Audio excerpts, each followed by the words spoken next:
Hey everybody, and welcome back to our channel. In today's video, we are going to show you how to add checklist here in Microsoft Planner. Let's begin. Now, the first thing that you need to do is to log in using your credentials. If this is your first time in Microsoft Planner, I want you to click the sign up option. And from here, just follow the on-screen instructions and you're good to go. Adding a checklist here in Microsoft Planner is a small process that is very essential if you want to have seamless division of tasks into smaller, manageable steps. Once you are logged into your account, I want you to click on the plans that you are working in. If you haven't already, just create a new plan from scratch. You can start with a simple template, product management, software development, or if you want to go with the basic where it has a listed board. And from here, all I have to do is very easy. All right. We have to put in the name for the plan and click on create and wait while everything is set up by Microsoft Planner. You can add a task right here. Now, if you add a task, you would notice if you open that, you have the option to add a checklist. It's very easy, really. All right. All I have to do is, for example, this is going to be a deep lapse checklist. Right. Let's do it that right now.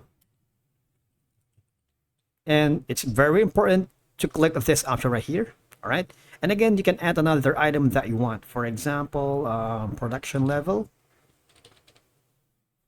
All right. Press enter and say, for example, thumbnails. Enter in uploading. All right. So you have all these. Now, you see on the left side, there's going to be like a small dots wherein you can drag it to the top and the others are going to be at the very bottom. So you have all this option. You also have the option to show it in a card if you want, but if you don't, you can uncheck that easily. Now, the idea is checklist allows you to divide smaller tasks and ensure that all requirements are explicitly listed, reducing any confusion, making it clear what needs to be done to complete the task. In our case, since we are working with multiple individuals, one are responsible for the video production, one is responsible for uploading that in our channel, and the others are working on the topics or researching keywords.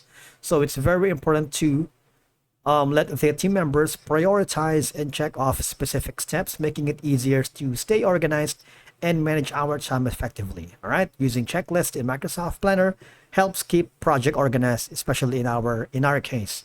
It's very structured and transparent, which is especially useful for team collaboration and efficiency. And that's it for today's video. Thank you so much for watching. We will see you again in the next one.